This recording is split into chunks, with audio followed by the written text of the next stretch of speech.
All right, welcome into Andrew's podcast. Listen, this is the number one case in South Carolina right now that everybody's talking about, and that being the Alec Murdaugh reversal on the decision. The jury's decision was overturned by the South Carolina State Supreme Court, and now there was a interview done by Alec's attorneys on FITSNews. I want to shout out FITSNews and ask them ahead of time, don't copyright strike me. But I want to do a reaction to this video. I haven't seen it yet, and so like a raw reaction. So guys, this is a case the world has been watching. It's a decision that we had a sense of where it was going to go. But this is South Carolina. And sometimes when you have the facts on your side and the law on your side, but the politics is not on your side, sometimes decisions get a little haywire. And in this case, you guys had the facts, you had the law, but the politics of this, the Supreme Court reversing these convictions, it's not a popular decision. Well, let me address that directly. This Supreme Court, I'm not saying ever, but this particular Supreme Court has shown a political independence that's admirable. The rule of law is back. Remember the pay raise, legislative pay raise case that I participated in 6 months ago? They showed they didn't care about the politics. They cared about the Constitution. Again, they applied the federal constitutional rights. And I mean, if you read the decision, they say that's always been their position in Green and several of the other cases. So I think it's clear. And I will tell you, Jim and I were amazed by the questions that were asked and the comments that were made during oral argument. Back in February. It was refreshing. It was encouraging. And again, it shows. All right, and these are the defense attorneys for Alex Murdaugh. They're gonna make their calls based on the law, not in the facts. But you're going to get the application of the law that is uncontested. Remember the law. And going into it, Dick and I had to decide how we're going to split the argument. Of course, Dick takes the Becky Hill piece. God, which almighty, is that was the tough one. That was the tough one. which was not a heavy lift from our perspective. Yeah, gee. Then I get all the evidentiary issues, and then we're over here at Dick's office about to go to the Supreme Court. And Holly, his 30-year assistant, pulls me aside and says, "Jim, Dick and Phil were here last night, and they were saying how glad they aren't you this morning." And so then I go over there, and honestly, I think they're going to rough me up on these evidentiary issues. And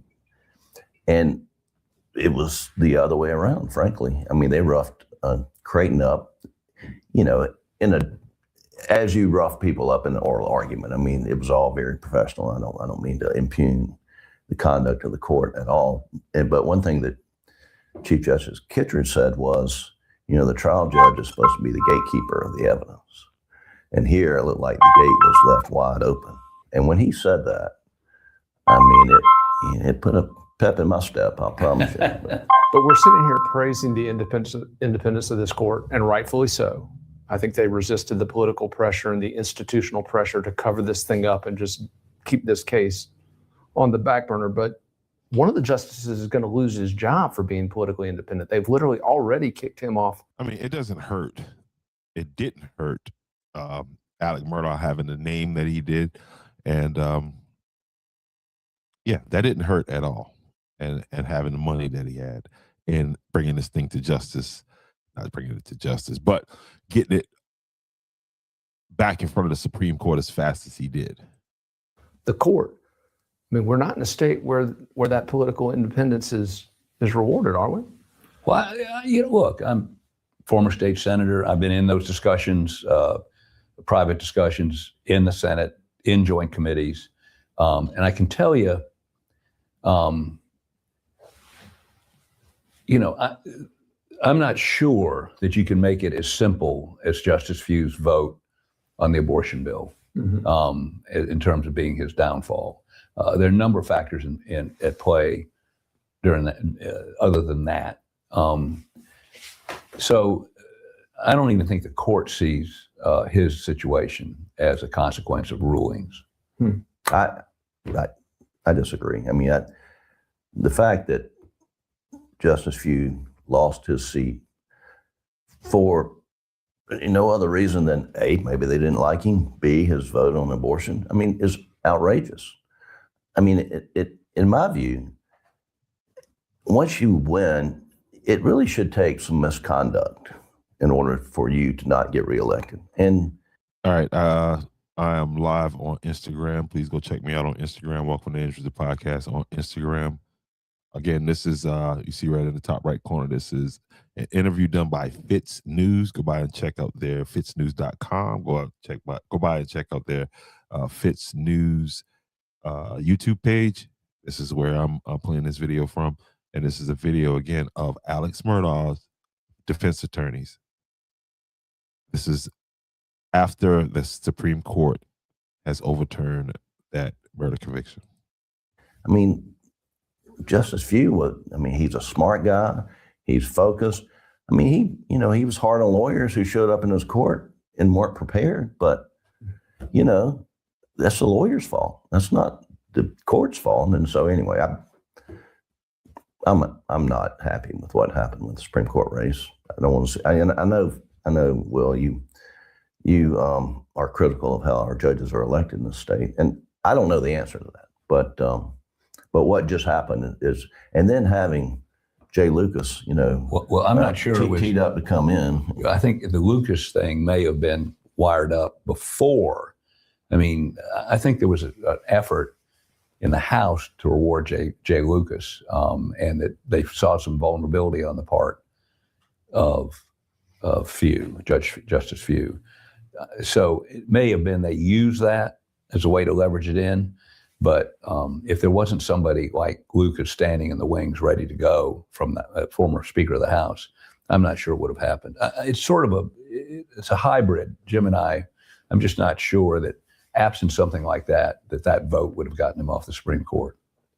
Looking at the integrity of our system, though, it's incredibly important. And I've often said that this was a case South Carolina had to get right, and we obviously didn't.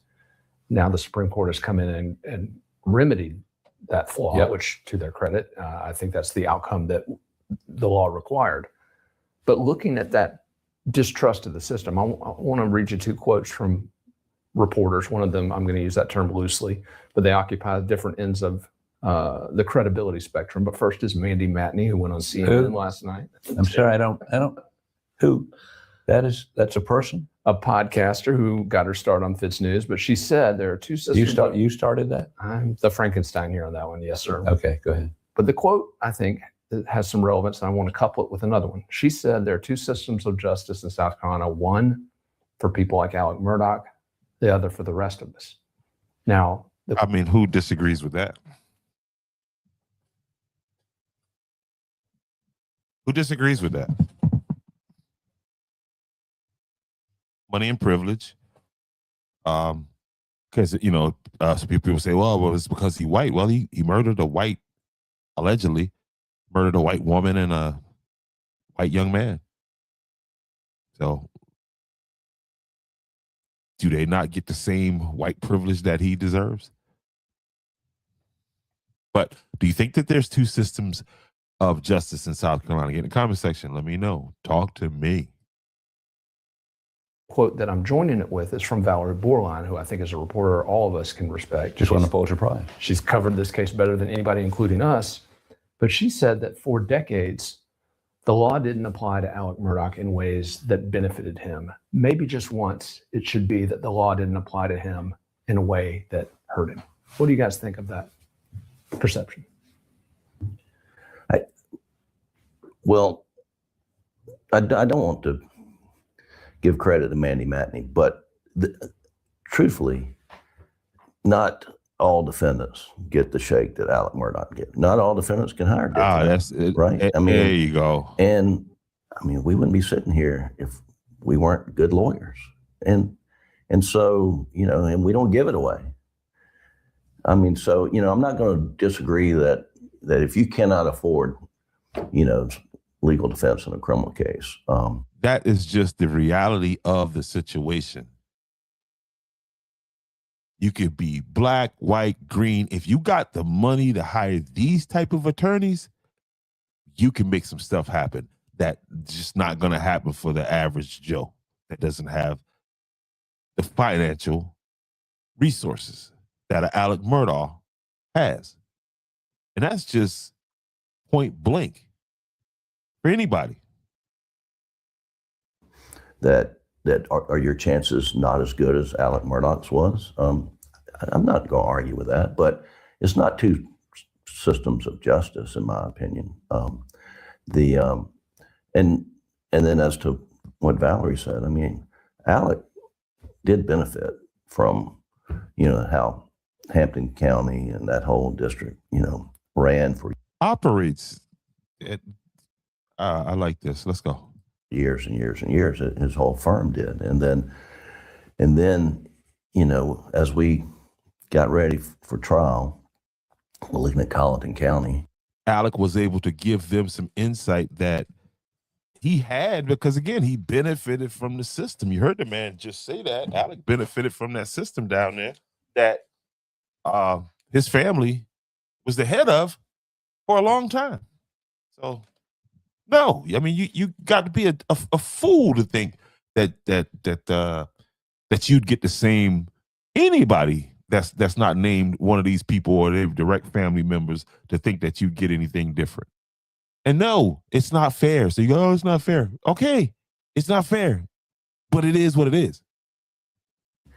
And we think that Alec has this reservoir of goodwill in that community, and that's why we didn't push to get it out of there. I read a quote article and quoted Joe McCullough yesterday. He said everybody in the community had the feeling going in that this case was going to be fixed, but no one thought it was going to be fixed against Alec Murdaugh. And so, that's kind of what happened. Well, and let me say this about South Carolina is no worse than anywhere else in this country. If you have resources, if you have money, some influence, connections, you are going to be able to hire lawyers, not go with the 26-year-old public defender who just got. There you go. Let's go, Harpulio.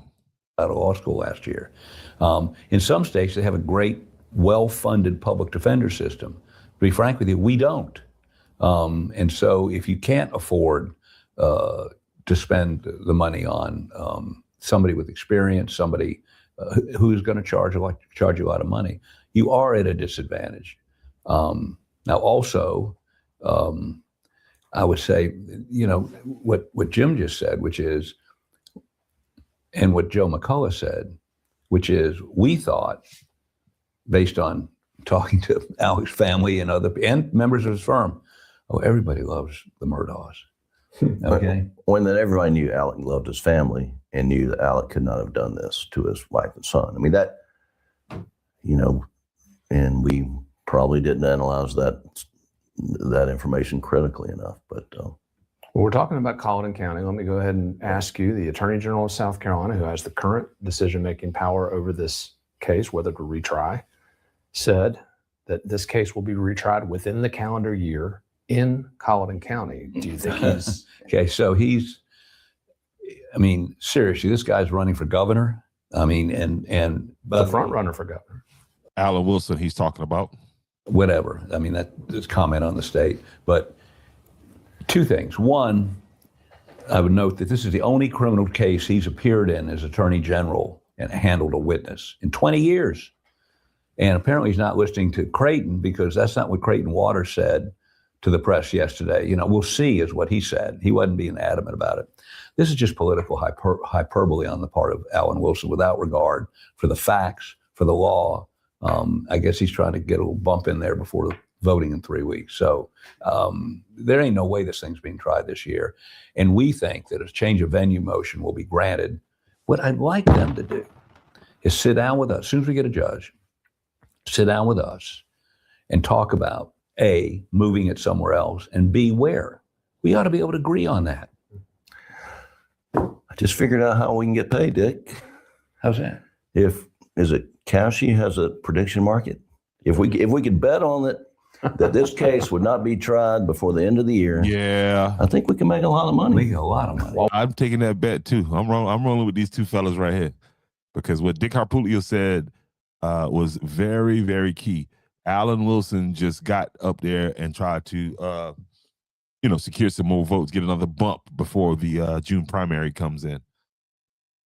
And so if they get that on Cauchy, I'm entering a bet on that. I wanted to read you guys, these are some direct quotes from folks in Colleton County responding to this news. One of them said, "People around here will convict him again anyways because we're tired of him. Sir, go away." Another, and this is the one that really hits home, "Bring his ass back here. This time we'll fry him." So I don't know if you guys can get a fair shake in Colleton County. We pretty well determined based on 6 weeks there, we're not going to get a fair shake. And of course, you got the clerk of court fixing the jury or trying to fix the jury. It's unclear as to whether it was really one of the jurors said she was influenced by it. The rest of them did not, but it doesn't matter. I mean, after all of what happened, there's no way you can retry it in Colleton County with the clerk pleading guilty. The clerk's son is under indictment, the former clerk, and then 6 weeks of trial there. I mean, that's just not going to happen. Let's talk about her conduct for a minute. She pled guilty to misconduct. She pled guilty to perjury, but there was this whole production, seemed almost stage managed, between the prosecutor, the judge, and her own attorney about, well, if this had been jury tampering, things would be different. Well, we just had a Supreme Court unanimous, monolithic, emphatic decision saying, yes, it was jury tampering. Well, no, that's not what they said. Well, they did, but you got to look at it in this way. The jury tampering statute encompasses two things: jury tampering and attempted jury tampering. So Toll's factual finding was that she attempted to do that, but did not See, and it's like he was saying earlier, that's what good lawyers do. They find these things, these threads, these loose threads, and they pull on them. But you got to have some money for somebody to do the pulling. influence a juror. The Supreme Court said for us to get a new trial, we don't have to prove that she did influence a juror. So you don't have that. I mean, it'd be as if you walked into a store with a gun, walked up to the counter and said, "Give me your money." The clerk says, "Go to hell, get out of here," and you leave. What's the crime you're guilty of? Attempted armed robbery, okay? This statute, the jury tampering statute, says tamper with or attempt to tamper with. So by her comments. Now, and why is Alan Wilson not prosecuted? Why did he send that to a solicitor, one of his best friends? Why isn't he standing up and doing it himself? You could have taken it, it's public corruption. You could have taken it to the statewide grand jury. You could have investigated it, put people under oath, all those bailiffs and folks that, were just interviewed by a sweat agent, an agency that's vested in there not being a new trial. I mean, it's abundantly clear there was a verdict protection racket going on here. There's no doubt about that. Let me ask about Becky Hill, though. We're talking about her criminal conduct, to which she's already pled guilty. Not as to jury tampering. Correct. What about civil liability? Is she on the hook civilly? Could be. Is that something you guys would pursue? We're thinking about it. Yeah, that's all we want to say today. Because there's a lot of unanswered questions. We know the jury was tampered with, but there are other allegations made by, for example, the egg lady, Myra Crosby, who was kicked off this jury at the 11th hour, a decision that was decisive in the original verdicts. Had she stayed on that jury, I don't think we would have had guilty verdicts. What about the allegations she's made that this thing was rigged? Do you find credibility? It's going to be hard for them to get this trial, get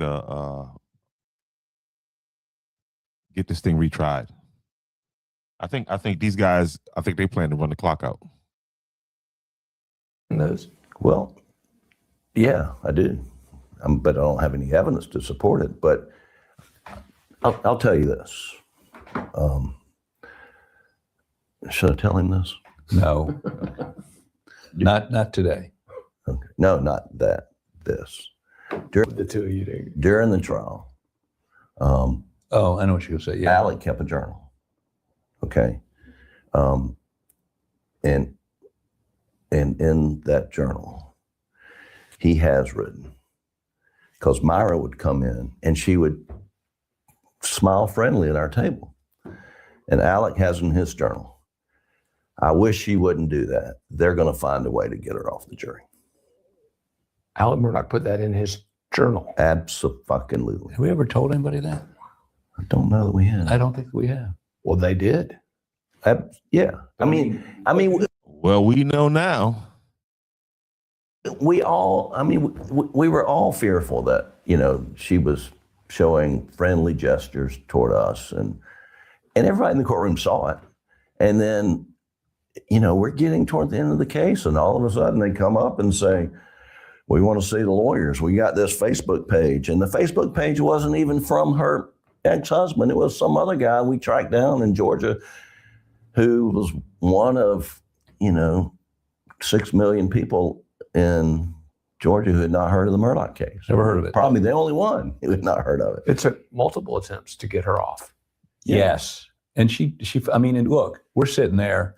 Again, we think Becky is straight. We don't see her, we don't know she's talking to the jurors. We don't know she's told people that she needs a guilty verdict to sell more books. We don't know all that. And that was a part of it. This Becky Hill that they're talking about, the former clerk of court down in Collin County. One of the things that came out in the lead up to the overturning of the conviction was the fact that she was in deals with these movie companies trying to sell profit off of this case, and it was essential that she get a guilty verdict. It was essential, not that she get it, but it was essential that Alec Murdaugh was found guilty in order for her to capitalize fully off of the information that she had being privy to as the clerk of court.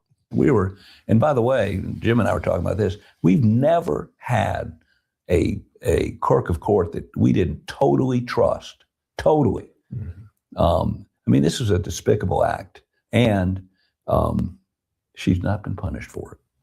Who could have engineered Myra Crosby's ouster from that jury? Who could have pulled the strings to get her kicked off? Certainly there are plenty of people. Plenty of people. And hopefully one day we'll get to the bottom of that.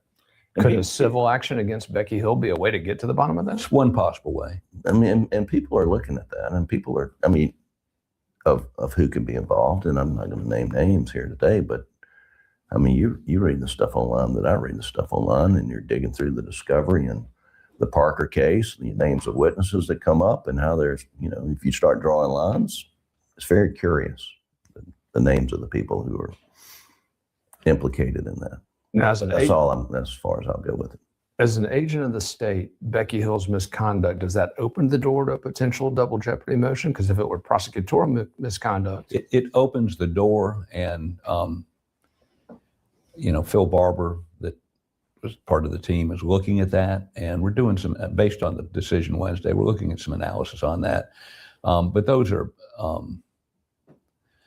difficult allegations to win, and if it delays our ability to get going on discovery on the criminal side, I'm not sure that we'd go that way. And again, that's Alec's decision, not ours. We're hoping to see him in person in the next week or two. We'll get his thoughts on strategy. He's still a part of the strategic decisions? Always will be. He's the client. He's the client. What about a motion on these warrants? Because everyone, after watching the trial, now knows that there were untruths told to secure the murder affidavits, the probable. All right, y'all, make sure y'all go check out FITSNews over on YouTube. I'm sure they got a Facebook page, FITSNews.com. That's where I'm playing this video from. Cause affidavits. Will you challenge those warrants and try to make SLED re-indict him? It's not the warrants, it's the indictment. And, that's a really good point. We haven't, that's an almost impossible test. And here in South Carolina, we do not transcribe. It's not recorded, the testimony before a grand jury.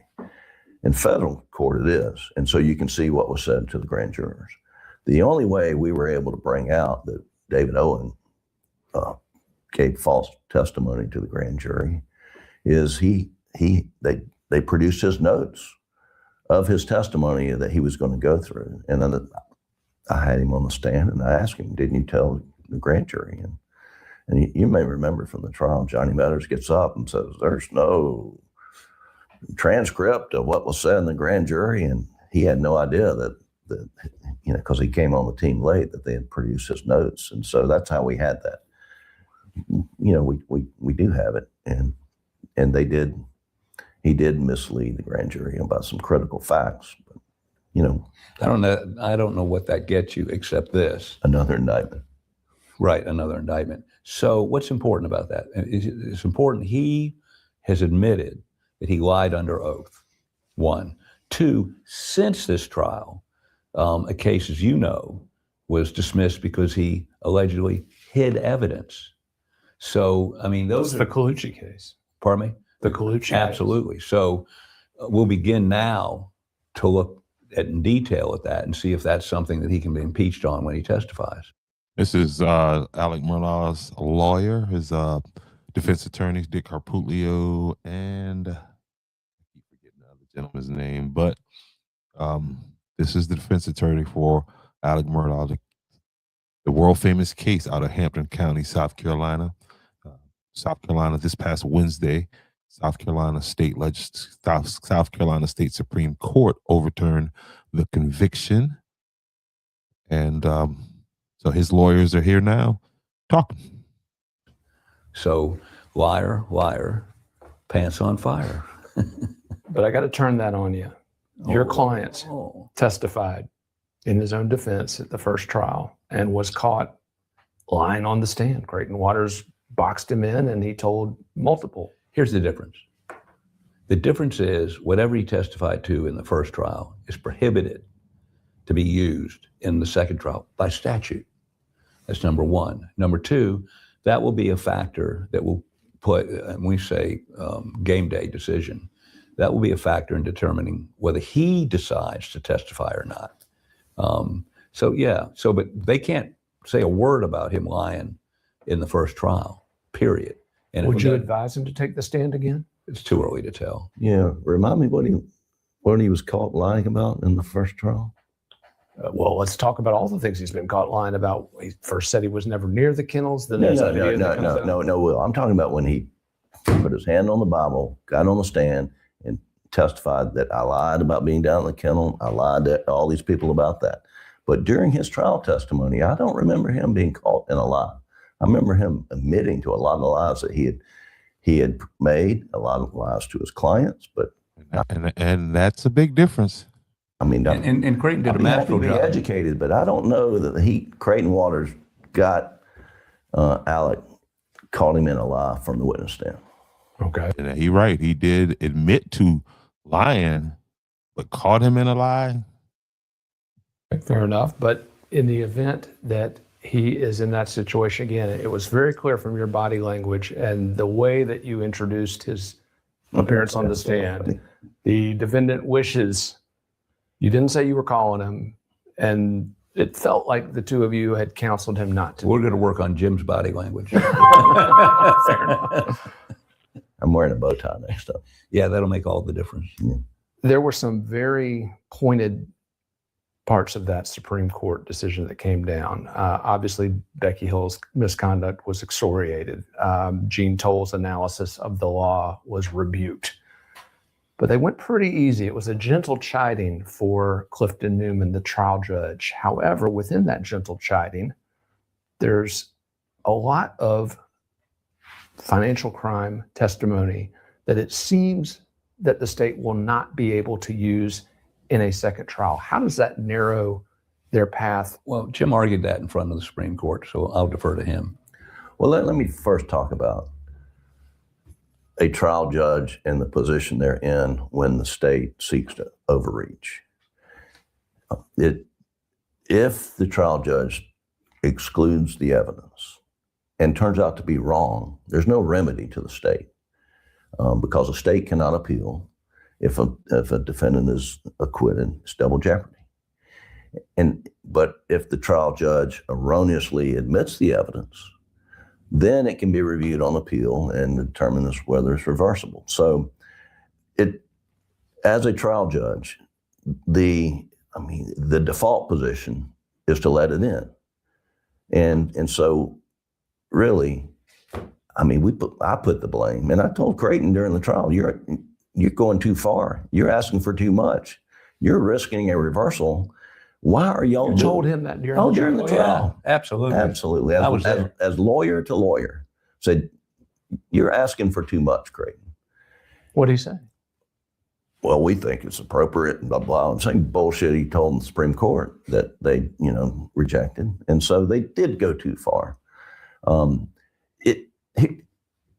you think he made that decision in a vacuum, or do you think that was coming from on high from the AG? It's just, I don't know who made the decision, but as a prosecutor in a case like this, when the evidence was so weak he did the murders, they're looking for everything they can, and the world is watching. And you'll remember, maybe not, it wasn't until after Judge Newman issued his ruling on the financial crimes did Alan Wilson show his face in the courtroom. After he entered that order, written order, the next day Alan Wilson shows up, and he didn't leave the table the whole time. So you tell me. And let me say this to you. Both of us are former prosecutors. I was a state prosecutor. Jim was a federal prosecutor. When you're prosecuting a case, there's all kinds of stuff you can probably reason with the judge and get him to put in that has a more than 50-50 chance of being the grounds of reversible error. A good prosecutor doesn't throw it up against the wall and see if it sticks. They say, I was faced as a state prosecutor, because it was a little more loosey-goosey in state court, with introducing stuff that I knew, hearsay statements or third-party statements, co-defendant statements, or evidence that clearly, we can, both of us remember in state court, judges, after they initially allow it in, or the objection comes after we hear what it is, the defense attorney, or we, or if I was prosecuting, the defense attorney make a motion for a mistrial. The judge rules, yeah, you can't do that. I'll give a curative instruction to the jury to disregard that testimony. And of course, we always argued, or it was argued against us, you can't unring the bell. And in 99 times out of 100, the judge didn't declare a mistrial because other evidence came in that the court could say overwhelming guilt or whatever. But in this instance, let's look at the timeline. They had Alex's shirt they took from him that night. They had tested, and there was blood spatter on it. That was a critical. You reported that. You broke that story. You broke that story. Blood spatter on his shirt. I think that was the Frankenstein. Well, one of your creations. It was our outlet that published that. And for almost a year and a half, that was the narrative. And I think they said, we're going to kill him with this. Matter of fact, they'd hired an expert in Oklahoma, renowned blood spatter expert. Works in his garage. Right, but he was renowned, to be an independent witness on the blood spatter. Okay, and that was just a few months before the trial, right? Yeah, it was late. So they hired an expert, and we saw a draft of that expert's report where he was saying it wasn't blood spatter. We later found out not only was it not blood spatter, it was not human blood. So what convicted him in the court of public opinion, right, was bullshit, according to your legal term, bullshit. Yes, it was not true, and yet they pumped it out there as hard as they could, which in and of itself, as a prosecutor or law enforcement, you don't go leak stuff. And who told you? This is when they talk about dot the I and cross the T. This is when you got to dot your I and cross your T's. And have competent lawyers on your side.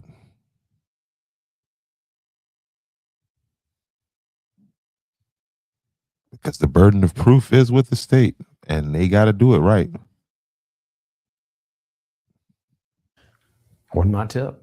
Yeah. Frankenstein situation, remember? Oh, I forgot. But so one other piece to that is we get discovery from the AG's office. And so we have all the information. But, you know, we took it one step further and we sent a subpoena to SLED and served it on their general counsel. SLED did a separate production. And it was in that second production. That's correct. That there was an analysis as to whether that was blood or not. And the report of the forensic lab says it's not blood on the shirt. And that was not provided to the expert out in Oklahoma. That was not, and David Owen claims he never saw that.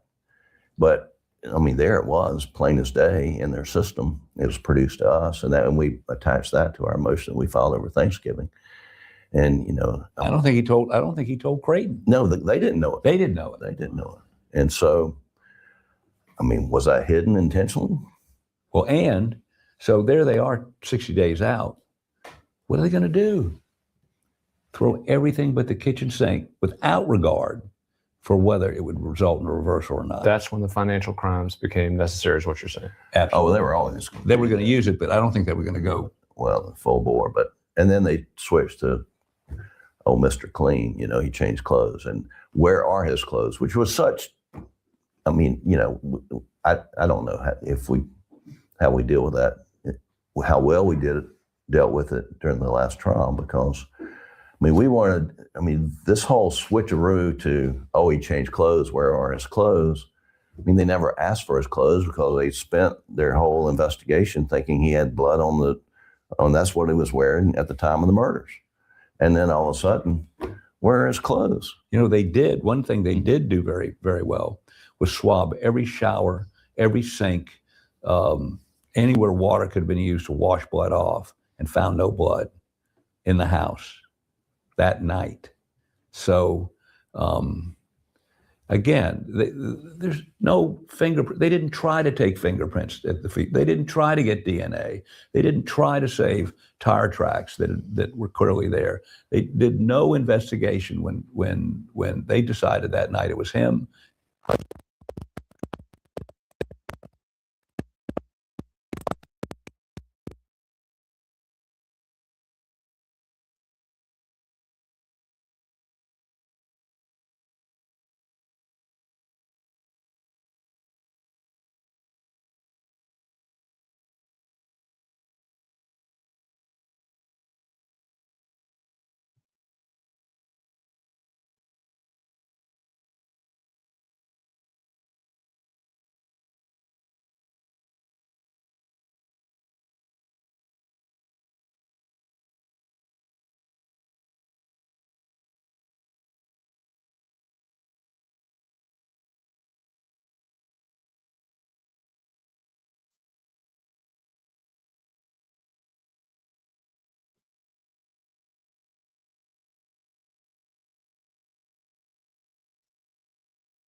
So these guys are floating theories out there right now. This is a powerful interview. I don't know if it's gonna where the view count is. It was right at 1,000 when I decided to share it, but it is very interesting in what the lawyers are setting up here.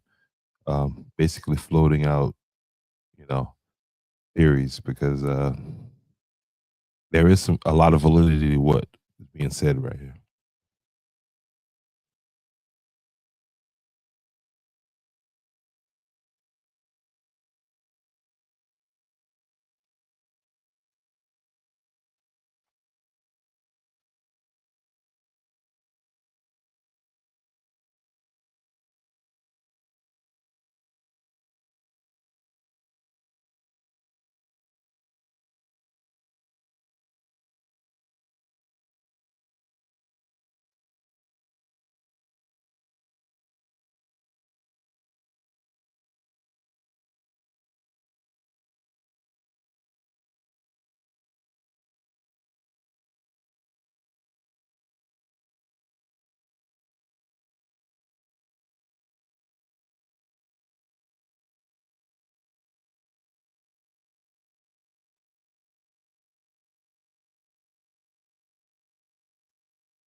termites don't need an invitation. In South Carolina, the pressure is real.